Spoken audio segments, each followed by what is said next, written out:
en généralité, c'est une agriculture responsable. Les gens sont responsables. Il y a des contrôles, justement, la Chambre d'agriculture le fait. Il y a des contrôles de pluviomètre, d'aspersion D'arrosage, ouais.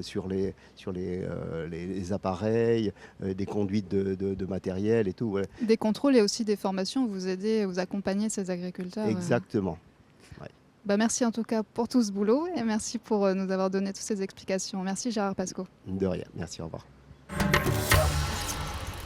Au début des années 80, la mine de Poro laisse la place aux troupeaux. La tribu de Koua fait partie des GIE d'élevage de la région, GIE pour groupement d'intérêt économique. On y parle aussi bien taureau et génisse que dawa et igname. Voici l'élevage en Nouvelle-Calédonie, un magazine réalisé en 1983 par Wallace Cotra et Philippe Grenier.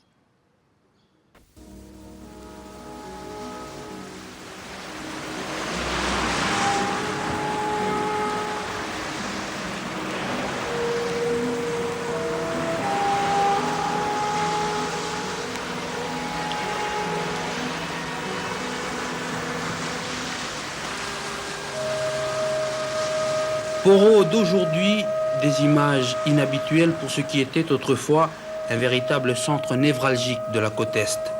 L'usine qui ne fume plus, engins et mineurs disparus, plus personne, plus rien. La vie s'est arrêtée, tout semble s'être paralysé, comme pétrifié. La mine ne bouge plus, elle est abandonnée aux fantômes de la chaîne.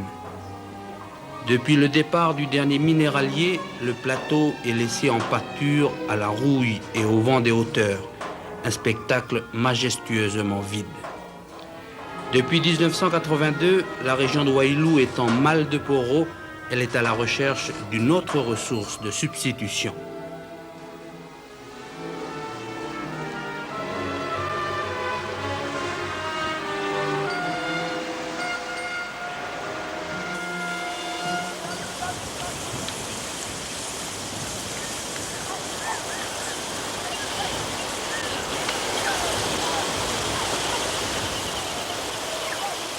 Kua, exactement de l'autre côté de Poro comme un paysage à l'envers.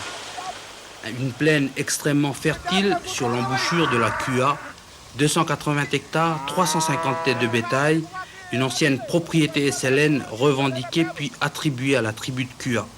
Pour gérer cette station, un groupement d'intérêt économique, un GIE, a été créé en 1981. C'est l'un des 8 GIE d'élevage de la région de Wailou. L'élevage, une activité qui se développe et qui s'impose comme l'un des créneaux d'avenir pour cette région de Wailou. Le paysage de la région de Wailou s'est fondamentalement modifié depuis les années 80.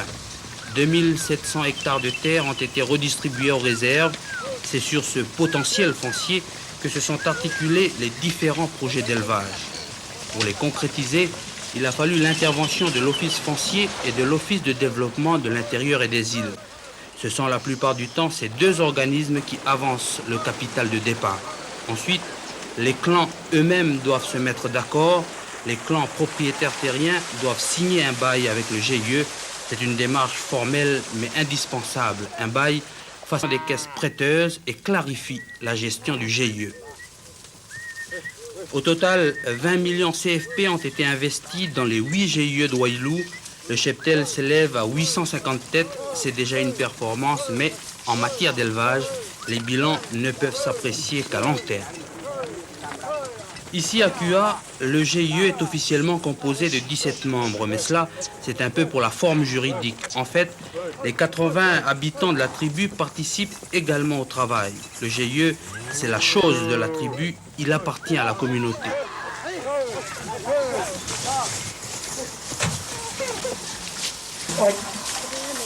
Midi s'approche, c'est la station côté cour. Préparation des ignames, bougna, les gosses qui gambadent, les palabres autour d'un bol de café, scène de la vie quotidienne comme partout ailleurs sur la côte Est. Même les stockman qui rentrent de la plaine font déjà partie du paysage. Image significative, le projet de développement semble porté par le groupe, par l'ensemble du groupe. C'est effectivement autour du GIE que s'organisent désormais les activités de la tribu. La structure économique épouse la réalité sociologique. En matière de développement, c'est une donnée capitale. C'est aussi un tournant important. Les tribus sortent progressivement de leur situation d'enclavement. 11h30, attroupement autour d'un four traditionnel, quelques cailloux chauds sur les aliments et la viande, une première couverture de feuilles, le tout enveloppé par des écorces de niaouli, cuissant à l'étouffée, une spécialité du terroir.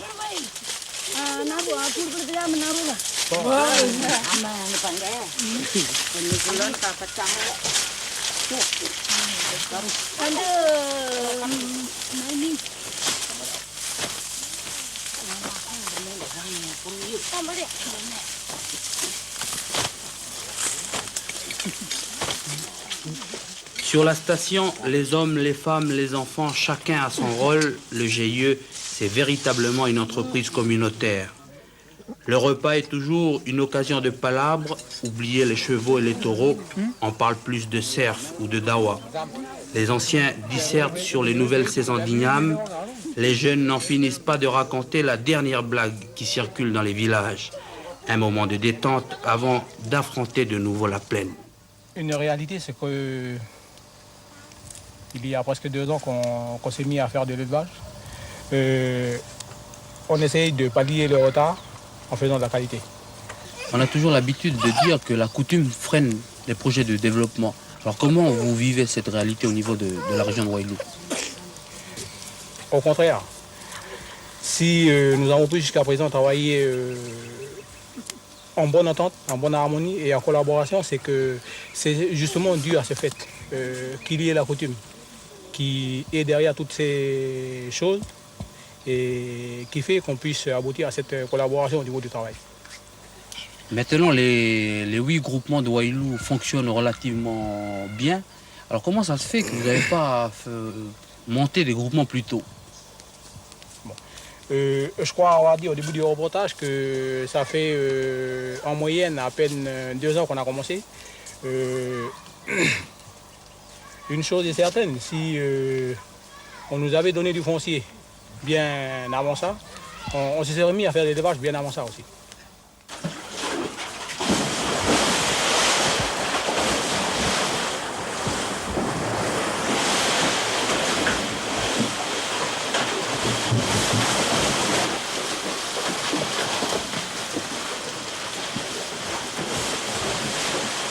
Dans la région de Wailou, la plupart des GIE n'ont que 2 années d'expérience. Dans ce très court laps de temps, il a fallu se familiariser avec le métier de stockman. Il a fallu tout apprendre, s'initier aux gestes, s'habituer aux réflexes du bétail. Un pari difficile, très difficile même. Les spécialistes savent bien qu'un stockman ne se forme pas en 1 année. Les gestes sont parfois maladroits, parfois hésitants, mais les GIE se sont mobilisés. Ils savent que la qualité et la rentabilité de leur projet passent obligatoirement par la formation des hommes. Ici à Kua, 2 personnes travaillaient déjà sur l'ancienne exploitation SLN. Tout naturellement, ils ont donné une formation primaire aux autres membres du groupement, une formation essentiellement pratique qui s'acquiert et se perfectionne sur le terrain. Parallèlement, au niveau de la région, un programme de formation a été mis au point en collaboration avec tout ce que la côte Est compte de services techniques. C'est la priorité des priorités. Pour être productif, il faut que les hommes maîtrisent leur outil de production. Les sessions de formation tentent de donner une base solide aux éleveurs dans tous les domaines, santé animale, reproduction, pâturage, conduite des troupeaux, débouchés. Même des séminaires de comptabilité sont organisés pour la gestion des groupements. Il y a réellement une soif d'apprendre et de connaître, d'améliorer le rendement.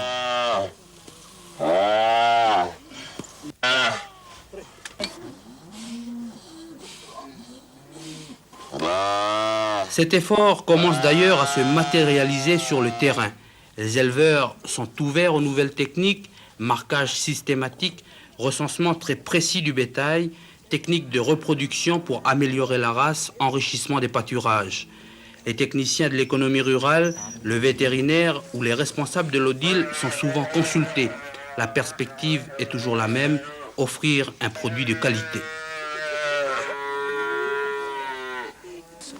En milieu mélanésien, les expériences de groupement ou de coopérative ont souvent connu des problèmes de gestion.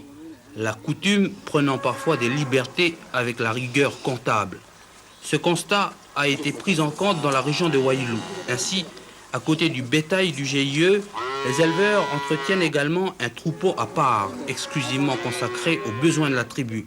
Chaque famille a sa marque et dispose de son bétail comme elle l'entend.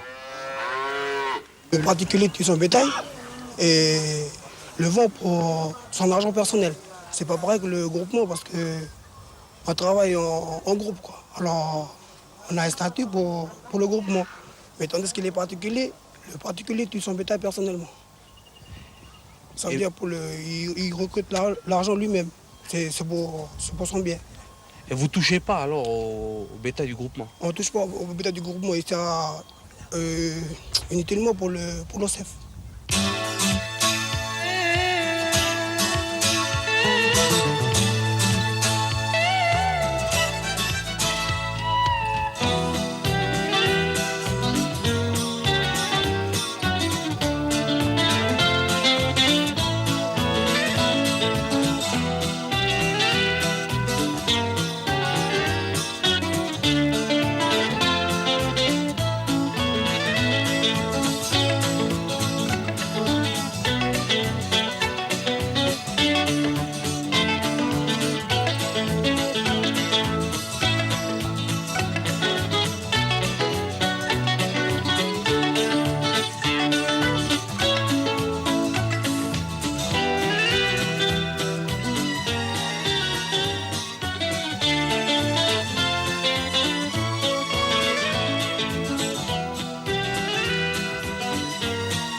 La plaine de Kua a été divisée en 10 parcelles sur lesquelles évoluent 5 troupeaux.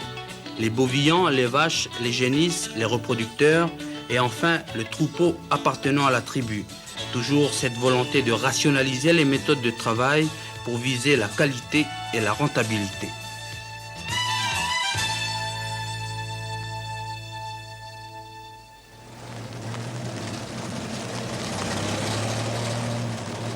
La journée est terminée. Tout le monde rentre au village. La vieille Toyota est toujours là, mais elle ne revient plus du plateau minier. Elle rentre de la plaine. Kua, c'est désormais une tribu d'élevage avec des clans d'éleveurs.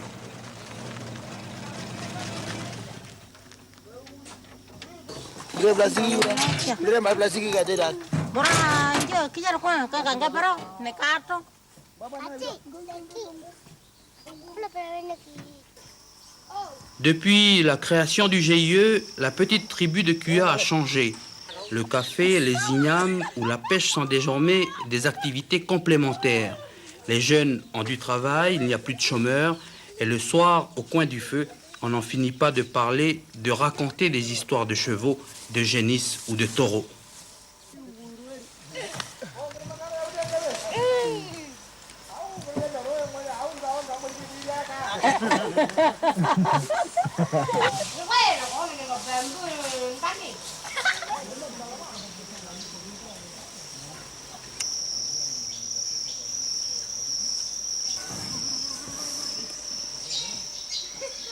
Les GIE de Wailou ont très vite compris que l'union fait la force. Il faut donc coordonner les activités. Il faut se concerter. Ce soir-là, nous avons assisté à une réunion qui regroupe les membres de tous les groupements de la région. À l'ordre du jour, la création d'une association pour gérer du gros matériel acquis par le territoire. Il y a notamment un tracteur, un gyro, une charrue et un pulvérisateur. Tout ce matériel sera à la disposition du groupement. Il faut donc très vite s'organiser. Qui est déjà arrivé sur Poney-les-Moins et puis qui va arriver ensuite sur Wailou. Donc il y a un tracteur 60 chevaux, 4 roues motrices. La coordination entre les groupements est primordiale pour faire face à des investissements trop coûteux, difficilement supportables par chaque groupement pris individuellement. C'est à ce niveau que peut se régler tous les problèmes d'intérêt commun. Il y a également un autre enjeu, le développement de la région. Les groupements d'élevage sont de création relativement récente et au niveau de l'agriculture et de l'élevage en particulier, on peut juger des résultats à long terme. Donc les groupements d'élevage ont eu plusieurs problèmes à résoudre. Il y a eu d'abord des problèmes d'organisation, c'est-à-dire que les clans qui ont reçu la terre, il a fallu qu'ils s'organisent entre eux pour savoir qui allait participer à l'élevage et comment ça allait se passer. Ensuite, il y a eu des problèmes techniques, puisque c'était des gens qui n'avaient pas vraiment l'habitude de pratiquer l'élevage. Et il y a eu également des problèmes financiers, puisqu'il y avait l'acquisition du bétail et puis un certain nombre de choses à acheter. Le technicien que vous êtes est optimiste? Disons que, comme je le disais tout à l'heure, hein, l'élevage, ça se calcule sur plusieurs années. Hein, les résultats, on les trouve sur plusieurs années. Une chose est sûre, c'est que la motivation des gens est très forte, et ça, c'est déjà important. Et ce qui est mis en place à l'heure actuelle, c'est bien parti, quoi. Il faut encore attendre pour voir les résultats, mais a priori, on peut être optimiste. Ouais.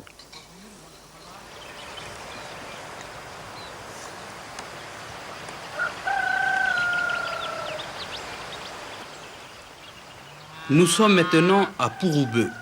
Il n'y a que les chevaux et les 4x4 qui arrivent à monter jusque-là. Paysage toujours extraordinaire de la chaîne calédonienne. On comprend également très vite qu'ici, les conditions de travail sont beaucoup plus difficiles. Il faut mener le bétail sur les crêtes ou sur les flancs des montagnes. Le décor serait plus adapté à la chasse aux cerfs. Et pourtant, ici comme à Kua, l'exploitation avance avec les mêmes problèmes, mais aussi la même détermination.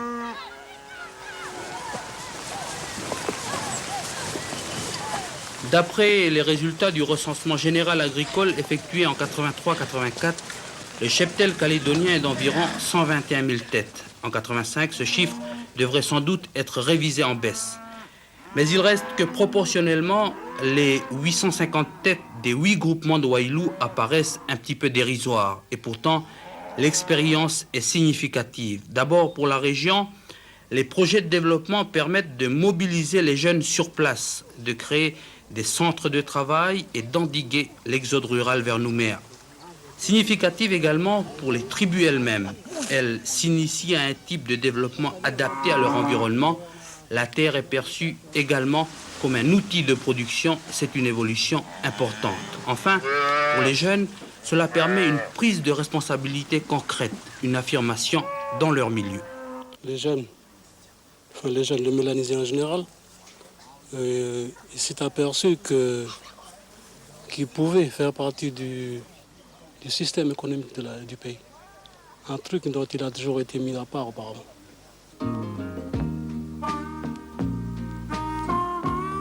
Sur la côte est, il y a donc du nouveau. Sur les crêtes de Pouroubeu ou sur la plaine de Kua, le paysage est en train de changer. Les GIE remplacent peu à peu les grandes exploitations. Les tribus participent de plus en plus et de manière effective au développement du pays. L'expérience ne fait que commencer, elle est encore très fragile, mais parce qu'elle touche au développement économique du pays, donc à l'avenir, c'est un dossier que les élus régionaux devraient suivre avec beaucoup d'attention.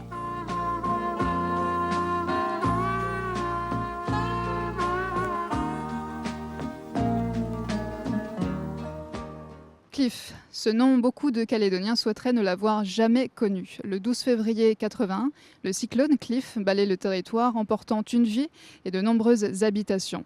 À la fois Ebouraï, 4 jours plus tard, l'heure est au bilan provisoire, mais aussi à l'entraide. Voici les dégâts du cyclone Cliff, un magazine réalisé par Claude Tissandier avec une équipe FR3.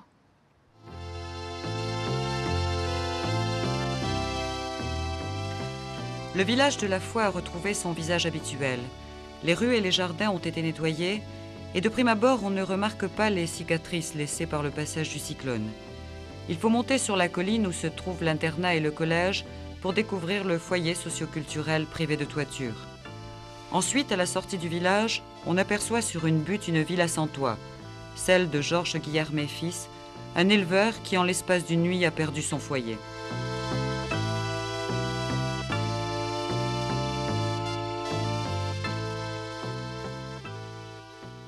J'étais parti en mer la veille, et puis le lendemain matin, il y a mon frère qui est venu, puis il m'a dit que mon toit de maison était parti. Ça s'est passé vers quelle heure? On ne sait pas. Entre minuit et 2h du matin, je pense. Vous êtes le seul à la fois à avoir eu autant de dégâts, je crois. Oui, oui, oui. Alors vous estimez le montant des dégâts à quelle somme environ? Ben, entre 2 millions, on ne peut pas dire. Là. Alors là, vous êtes à la rue? Oui, j'habite chez mon père avec mes 2 enfants. C'est une lourde perte quand même pour vous. Ben oui. Et vous avez l'intention quand même de reconstruire la maison? Ah oui, aussitôt, là, ils vont reprendre les chantiers, essayer de refaire ça à neuf. Mais alors pour recommencer le chantier, cela coûte de l'argent. Est-ce que vous en avez la possibilité ou est-ce qu'il vous faudra un secours? Ben, on va essayer de se débrouiller. Et je remercie aussi les personnes qui sont venues m'aider le lendemain matin à ramasser les matelas, les lits, tous les meubles. Quoi. Vous avez pu récupérer quand même quelque chose? Du Ben, mobilier? on va essayer, oui. Les matelas sont mouillés, mais autrement ça va. À la mairie de La Foix, comme dans les autres communes sinistrées, on recueille depuis aujourd'hui les déclarations de perte des particuliers. Celles-ci, ajoutées à la liste des dégâts causés aux routes et installations collectives, doivent être remises le 20 février au plus tard à la subdivision. Celle-ci établira alors le bilan exact des dommages causés par Cliff. Voici déjà un premier bilan dressé par Félix Basquin, le maire de La Foix. Pour l'instant, comme vous avez pu le constater, il y a la maison de M. Guillermet qui a été découverte. Il y a une maison sur la tribu de Watom aussi, la maison de M. Pavelli Pascal, un employé communal justement, qui a été toute découverte. Et sans quoi, au point de vue habitation, il y a le foyer socio-culturel. Il y a dans les stations Shell et Mobile, ils ont eu les deux, mais enfin ce sont des appentis qui sont soulevés. Ce n'est pas énorme comme dégâts. Ce sont des dégâts quand même. Sans quoi, c'est surtout créé par les eaux. Coupure de route sur point D, 8 points, les routes de tribu. Là. Est-ce que les tribus sont actuellement isolées? Avec des doubles tractions, nous arrivons à y aller, mais difficilement. Et ailleurs? Ailleurs, alors, la route de Wano est coupée. Sans quoi, la RT1, bon ben, ce qu'il faudrait, c'est ce qui est prévu depuis plus d'1 an déjà, c'est refaire le pont et rectifier la route. Nous avions demandé, ça fait 3 ans déjà, au génie rural, le curage de la rivière. Parce que si la rivière était nettoyée, c'est sûr que ça monterait un peu moins. Hein. Ce serait vraiment nécessaire. Sans quoi, au point de vue culture, nous n'avons pas encore les éléments pour dire exactement ce qu'il y a de perdu ou pas. Dans l'élevage aussi, je sais qu'il y a quelques éleveurs qui ont perdu du bétail, mais enfin, ce n'est pas chiffré. Avec l'administration, nous devons faire un recensement justement de tous ces dégâts, en espérant que les gens seront indemnisés, ainsi que les communes d'ailleurs, collectivités. Ça va faire une lourde charge pour votre commune déjà, au vu de tout ce que vous énoncez. Ben, ça en fait pas mal, oui. Et votre commune a les moyens? Vous êtes une commune riche? Comme toutes les communes, nous ne sommes pas riches. Non, surtout que nous avons terminé le budget 80 difficilement, avec les investissements que nous avons faits. Alors, pour 81, en fin de compte, nous n'aurons qu'un budget de fonctionnement.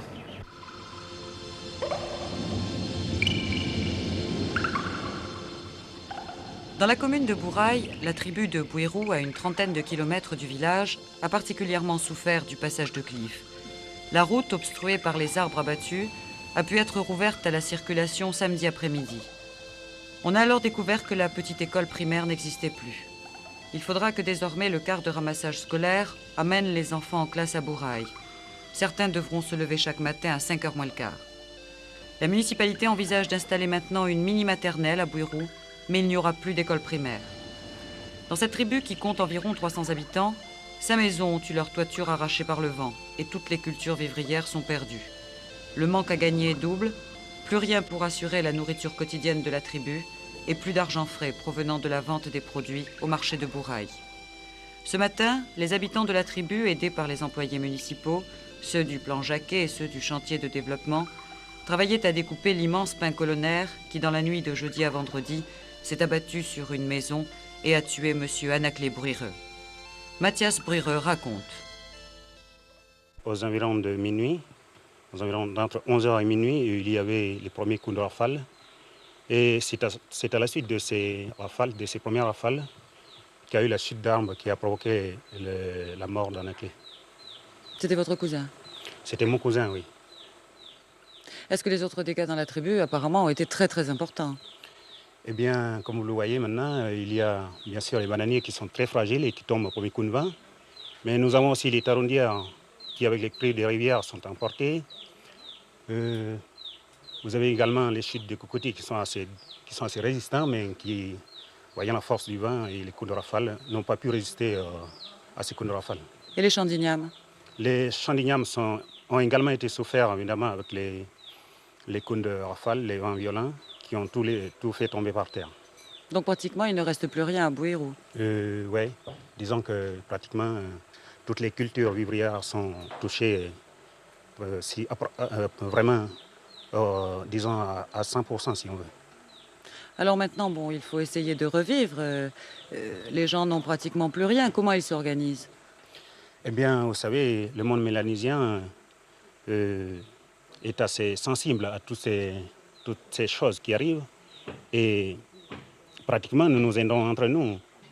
Après, disons, les premiers rafales, après le passage du cyclone, chacun, évidemment, s'entraîne au mieux, disons, au mieux de soi, quoi. Mais dans les mois à venir, ensuite, s'il n'y a plus de culture vivrière, comment allez-vous faire? Eh bien, nous pensons, comme chacun, à s'organiser et essayer de reprendre les cultures. Essayer de retravailler la terre pour que ça devienne comme avant, quoi, avant le passage du cyclone. Ça a été l'un des cyclones les plus forts qu'ait subi la tribu. Oui, apparemment, il y a eu des cyclones dans le passé, mais je crois qu'au dire des anciens, c'était un des plus violents. Moi, je n'ai pas connu le cyclone de 32, mais il paraît qu'il était aussi violent que celui-là. Par contre, nous avons eu des cyclones dans le passé, mais je crois que celui-là était le plus fort. Ce que nous souhaitons, nous, c'est au niveau municipal, c'est de maintenir les emplois qui avaient été créés dans cette tribu, environ une quinzaine d'emplois, qui permettaient, disons, d'amener le bien-être dans cette région qui est la plus retirée de la commune, et de permettre aux familles de vivre dans des conditions moyennes. Alors, les premiers secours, c'est à travers le service social et la municipalité, ce sont des vivres. Mais ce n'est pas une solution durable, pour la bonne raison qu'il faudrait pouvoir nourrir toutes les familles pendant 3 à 4 mois avant que celles-ci puissent retrouver le produit de la terre qui leur servait d'autosuffisance. Alors, je sais qu'à Nouméa, il y a eu la solidarité qui a joué. On est en train de s'organiser pour faire des réunions pour savoir ce qu'il faut faire. Moi, ce que je suggérerais, c'est qu'on maintienne déjà les emplois du plan Jacquet. Nous, au niveau municipalité, les emplois temporaires qu'on a créés dans cette tribu, on les maintiendra. Le plan de développement, il faudrait qu'il se maintienne. Et puis, peut-être trouver une astuce et créer quelques emplois supplémentaires par tribu, et entre autres dans cette région qui a été durement éprouvée, durement touchée. À Poté, une tribu de 250 habitants au pied du col des Roussettes, une dizaine de maisons ont eu leur toiture arrachée. Le petit temple n'est plus aujourd'hui qu'une charpente. À Zareux, c'est la maison du curé et le toit de l'école Jean Bosco qui ont le plus souffert. À Huawei, une maison a été détruite. Mais tout le monde s'active à replacer des tôles et à effacer les traces du passage de Cliff. Dans la plaine, les rivières en crue ont noyé les champs. Maïs, tomates, poireaux, salades. Et le vent a soufflé plusieurs hangars d'exploitation. Ainsi, chez René Barbier, à Guaro. Les dégâts sur toute la région sont très importants. Quand on juge tous les bâtiments, enfin les docks de remise de matériel agricole sont complètement enlevés. Certaines habitations, même des tôles qui ont été enlevées.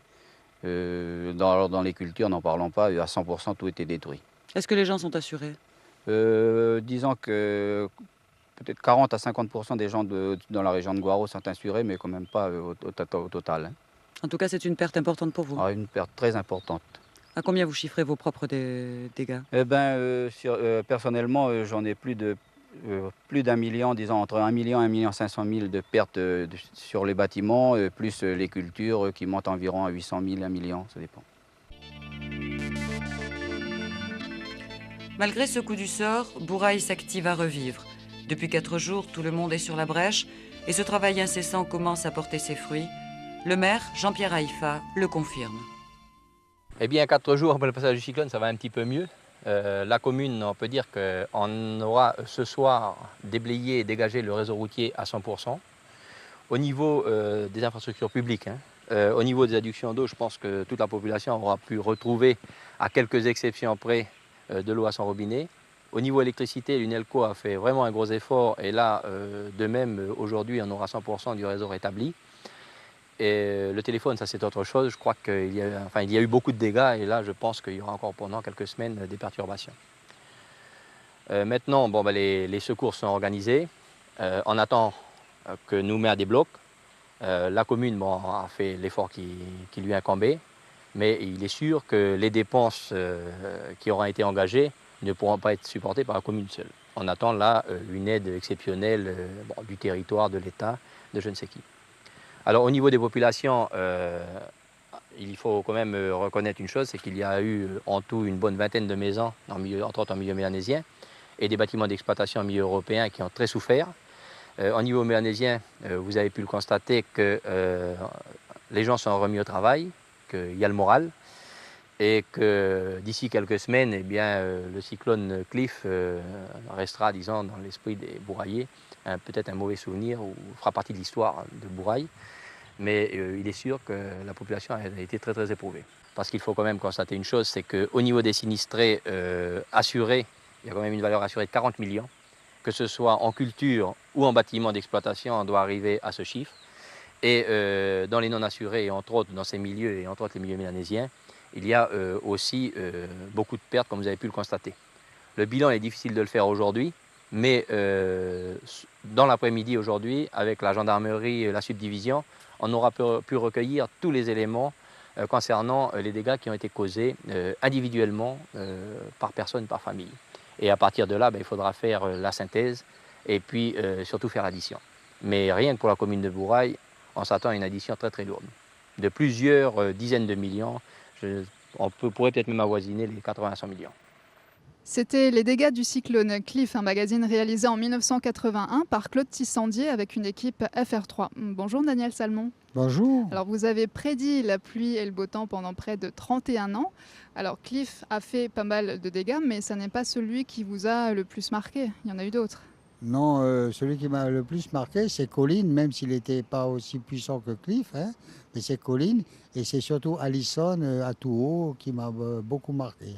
Et forcément, on va dire un petit mot de Pam, qui a été très très violent quand même. Oui, Pam, il a été très violent, mais ce n'est pas un des cyclones qui a été le plus puissant. Le Vanuatu n'a pas eu de chance parce qu'il a été pris en enfilade, mais ce n'est pas un des cyclones. Il y a eu, comme j'ai parlé, d'Erika, il y a plein d'autres cyclones qui ont été plus puissants, seulement ils ont été plus restreints sur leur trajectoire. Et en tout cas, on est de tout cœur avec le Vanuatu et avec toutes les familles. Oui. On leur souhaite bon courage. Alors vous, à chaque cyclone, vous aviez vous-même la pression parce que il fallait fournir des prévisions avec les outils de l'époque. C'était pas facile. Oui, alors moi, à l'époque, je n'étais pas prévisionniste, j'étais plutôt un aide prévisionniste, c'est-à-dire que j'étais chargé de collecter les cartes, de pointer les cartes, et surtout avec les moyens radio, parce qu'à l'époque, on communiquait par radio avec les gens qui nous donnaient des informations, aussi bien à Bélep, à Lillouin, à Lifou, à Poisdimi, un peu partout.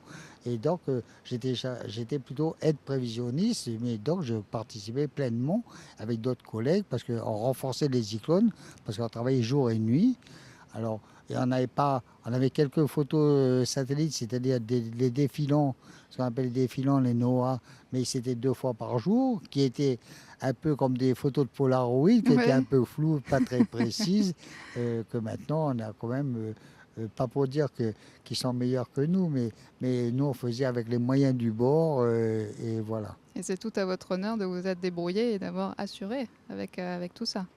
Il me semble qu'on ne se trompait pas trop, toi, et que les gens étaient quand même assez satisfaits de notre travail, même si la météo est quand même un métier qui est critiqué. C'est vrai, et c'est toujours très aléatoire. Alors vous avez raccroché il y a je ne sais plus combien d'années. Une vingtaine d'années. Voilà, en 94, c'est ça? C'est ça. Mais pas tout à fait, en fait, puisque vous continuez à collecter des données météo. Ah ben non, pas tout à fait, parce que j'ai un abri météo. Je suis météo bénévole maintenant, c'est-à-dire que je me suis fait payer, et tous les matins, je fais les relevés de pluviométrie, de température minima, maxima. Maintenant, c'est un petit peu réduit. Avant, il y avait les hygrométries, tout ce qu'un météo fait. Et donc, je continue toujours. Et ce matin, il faisait 18,9 degrés à mon abri météo. Voilà, donc une bonne température pour la bonne période. Température. Alors justement, on parle beaucoup de changement climatique. Chez nous, quel impact aurait un réchauffement des eaux sur la fréquence ou la puissance des cyclones? Alors, le changement, alors c'est sûr que les cyclones, pour naître, il faut de l'eau chaude. Donc, c'est pour ça qu'on parle d'El Niño et El Niña, c'est les grosses masses d'eau chaude qui se trimballent au sud de l'équateur. Donc, si la température est chaude, on aura plus de cyclones, la température de l'eau. Alors, en parlant de réchauffement climatique, je ne vais pas dire que je ne crois pas au réchauffement climatique. Il y aura un réchauffement climatique, mais il n'est pas dû à l'homme. Il n'est pas dû à l'homme. Pour moi, il est dû à l'homme pour entre 1 et 2%. Pour moi, j'ai écouté une conférence d'un astrophysicien à l'université de Nouville, c'est quand même à côté de chez nous, là, et où il disait que la distance entre la Terre et le Soleil allait diminuer d'une centaine de kilomètres, ce qui faisait ces 2 degrés de température. Par contre, l'homme est responsable de la pollution. Qui pourrait avoir un impact sur le climat. Qui pourrait, mais... Il y a quand même des pistes. Là aussi, on a parlé du trou d'ozone pendant des années, on n'en parle plus. Bon, écoutez, c'est un débat, mais en tout cas, vous continuez d'apporter vos données et vous êtes un passionné, on peut le dire. Ah oui, je suis quand même passionné. Ça a été mon métier pendant 34 ans, mais si j'ai fait ce métier, je l'ai fait. Il me semble que je l'ai fait avec passion et je suis toujours passionné par la météo parce que je continue à faire de la météo et je m'intéresse beaucoup à la météo. Et on vous remercie de nous avoir parlé météo ce soir. Merci beaucoup à vous, Daniel Salmon. Merci. C'est la fin de cette émission, mais pas de panique, le site d'NC Première est là pour la revoir et nous écrire, les réseaux sociaux aussi. Belle soirée à tous et à mardi prochain.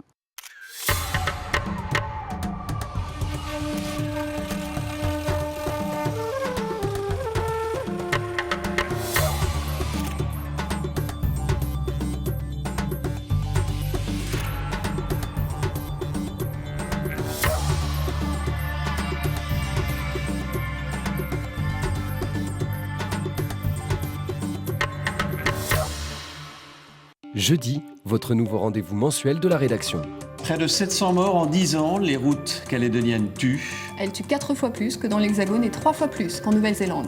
Insécurité, tous coupables, premier numéro de Sans détour avec Angélique Souche et Gonzague de la Bourdonnais, jeudi à 20h sur NC Première. Posez vos questions via notre site internet ncpremière.nc.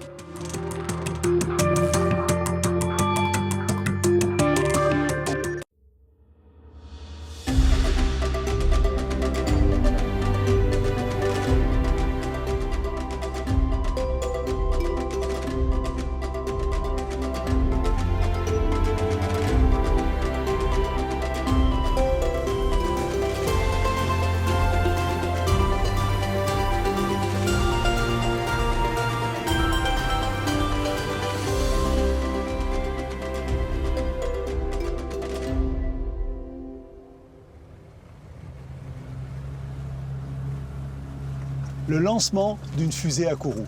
C'est comme vous la première image qui me vient en tête quand on me parle de la Guyane. Et c'est elle qui fait rayonner son nom dans le monde entier. Mais vous allez le voir, la Guyane est bien plus que cela.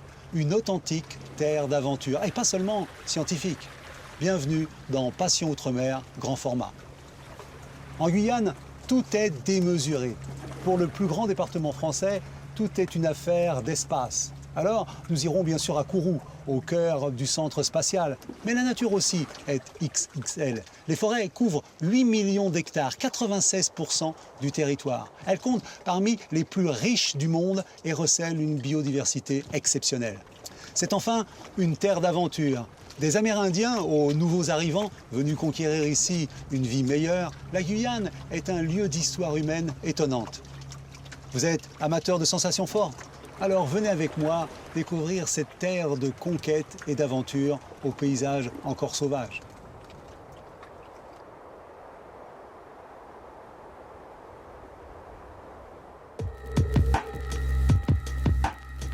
À 7000 km des côtes européennes, la Guyane, le plus grand des départements français, offre un territoire extrême.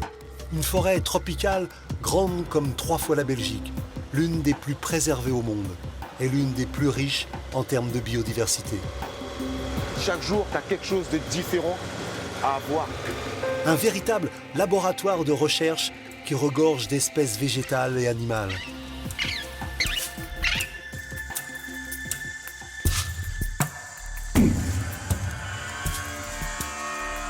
Ah ouais, c'est le pied pour un scientifique d'être ici. Une nature puissante qui conditionne les hommes et les femmes au courage et les force à s'adapter ou à renoncer. On est obligé d'affranchir, prendre notre risque pour gagner notre vie. C'est vraiment un métier de fou. Mais ce bout d'Europe en Amérique du Sud est aussi une terre de mélange, un monde en miniature aux influences multiples.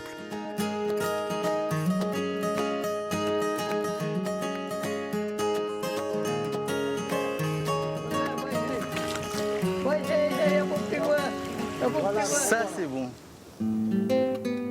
Une société multiculturelle où cohabitent la science du futur et les survivants d'une histoire parfois lourde. Amérindiens, descendants d'esclaves ou enfants de bagnards. On peut imaginer un petit peu l'enfer des condamnés. On a à peine 2 mètres carrés au sol.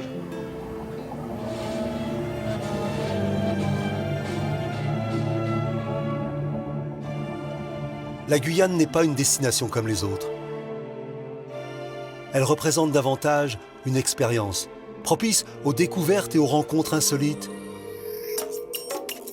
aux aventuriers et aux explorateurs.